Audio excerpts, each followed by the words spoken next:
Oh, how I love a long dirt road. Hello, everyone. Ryan here. Another uncomplication for you today. I'm on a bit of an adventure. I've got my car here loaded with stuff, and I've got the open dirt road in front of me, and I'm just staying open to whatever comes. I am thinking, as always, and putting together some thoughts about these experiences that I've been having recently. Really powerful experiences with a whole bunch of amazing people. And I just wanted to share a few thoughts with you. I think the thing that I am trying to dig out and say through all of these videos is a reflection on what it means to be okay with the world. And that might seem like a really middle of the road mundane goal, to just be okay with things. But I think that we often are striving for greatness or excellence, or the world should be this paradise. We have battles to fight, and we should not settle for evil versus good, all of these value judgments. And to me, okay is that sort of accepting of it all, the good and the bad. And right now in the world, it feels like there is a lot of bad. If we're just making value judgments, there's a lot of thoughts and patterns of behavior and unfoldings that are causing pain for people.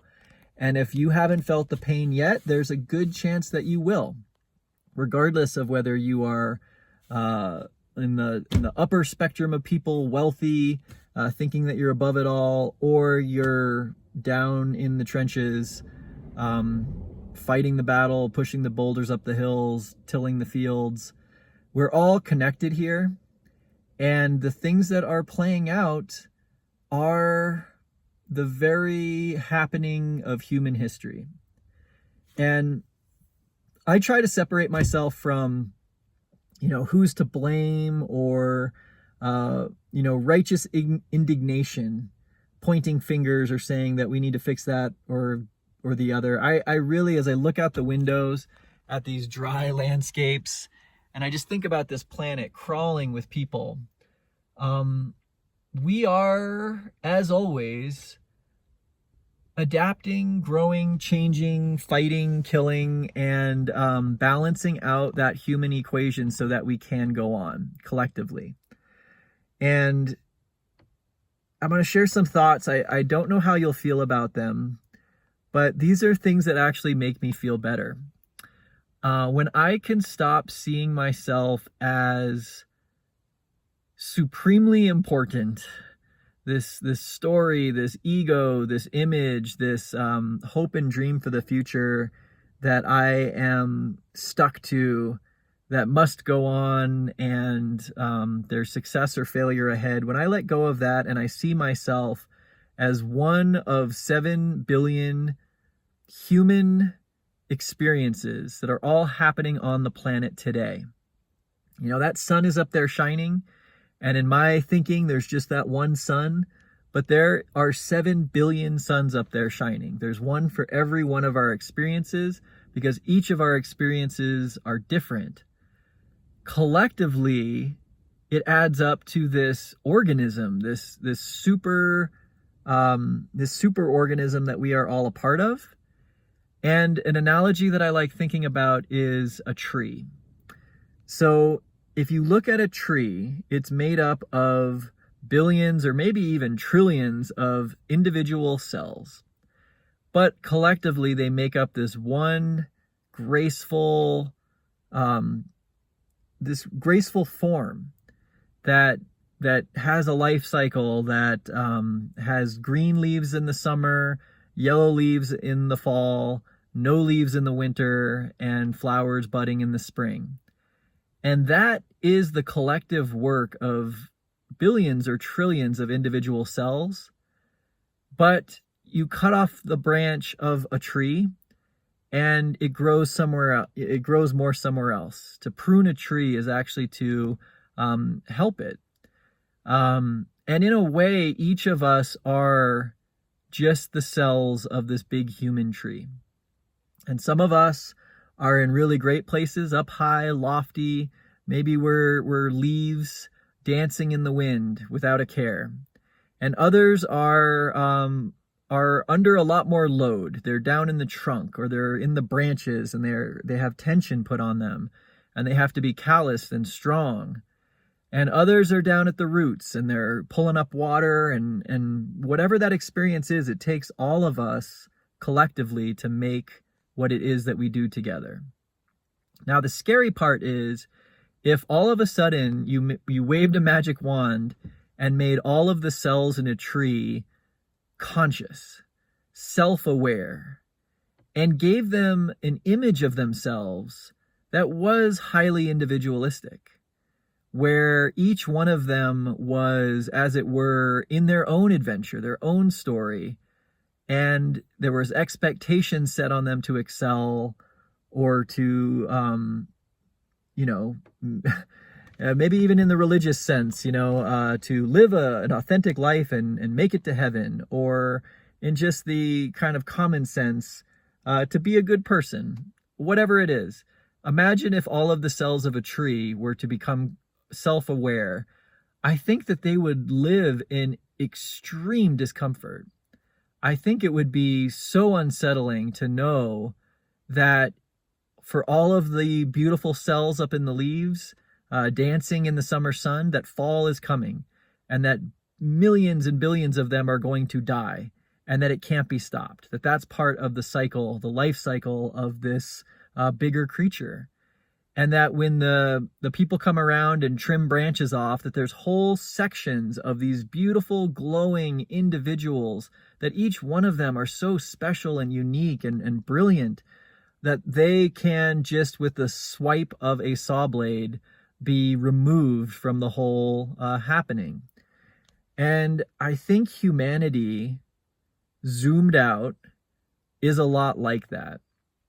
And I think that what we have done as a species is to change and to adapt and to have,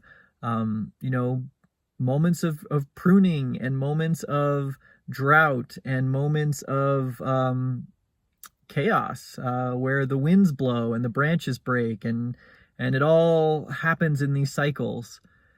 And so at the same time, though, if those cells of a tree were to become self-aware, what would be the mythology or the religion or the idea or the feeling that could alleviate the suffering of those tree cells? And I think it gets to this natural perspective where, as humans, we can look at a tree and we can just understand, oh, those leaves need to fall because next year more leaves will grow. And oh, that tree needs to be cut down to make room to make room for another tree.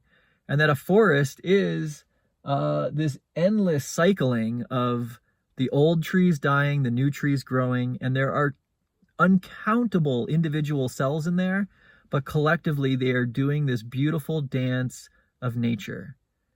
And how could you explain to a single tree's cell what a beautiful thing they are a part of? How could you give them that image that sees time as these cycles, and that the individualness that we think we have really dissolves into this bigger unity, that everything is moving out of this power, everything is moving out of this way of nature, and that we are a part of that too? These are the types of thoughts that come to me and are really meaningful, because when I am awake at night in the dark, worried about myself, worried about my health, worried about my finances or my relationships or my story, and that intense pressure, I think, can be related to being a single cell in a larger organism. And so as we face this world where there are people swinging axes, and there are droughts, and there are fires, and there are all of these things that seem so evil, so negative, so threatening, That's the cell perspective. But there is a way to let go of that clinging, of clinging to myself as myself, and instead just having that moment of stillness and realizing that this life is a deep and profound gift. To experience it at all is a gift. And how crazy is it that you are you right now doing exactly what you're doing, and of all possible times and places and people and tree after tree after tree. Everything is as it is right now. I think the only explanation for that is that we are all, each one of us, we are the whole thing. That the me and me is the same as the you and you. That's the only way to explain how we are all having an experience of self, all at the same time, all in the backdrop of everything else. And this is where words kind of break down and it gets kind of hokey and it feels new agey and yada, yada, yada. But if you really sit with it and you really wonder, why am I having the experience of me and not the experience of my cat, or someone on the other side of the planet, or someone who lived 1,000,000 years ago, or someone who will live 1,000,000 years in the future? How am I just me right now? And the only answer is that we are having every one of these experiences. That the thing that we actually are, the deeper self of self, is the experience of all of it. And that to me is a liberating thought, because as I face my own death, which I will die, it could be today, it could be tomorrow, it could be years from now, but there is no way for me to maintain this selfhood. And so why even try? Or why worry about it? I do feel that my selfness is having all of these experiences. And so it is not a call to lay down arms or to give up or to be passive or to not not do the things that you feel are the right things to do. Whatever that is, rolling out of your center, just, being open to this experience of life that is yours. Keep doing that. But also know in the back of your mind that it is all okay.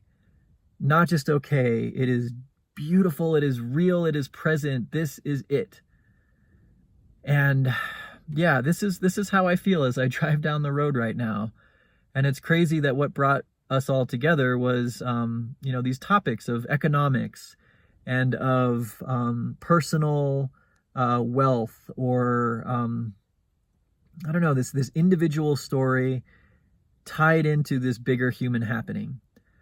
I don't know. I hope that these types of just open and honest sharings are useful to you, because if we can collectively have this awakening as individuals of this larger thing that we're doing, I think then we are really empowered to live without fear, and to wake up every day and to create the universe. And that is a powerful place. So I'll leave it there. Thank you all for tuning in. I'm going to get back to my journey here, but until next time, cheers.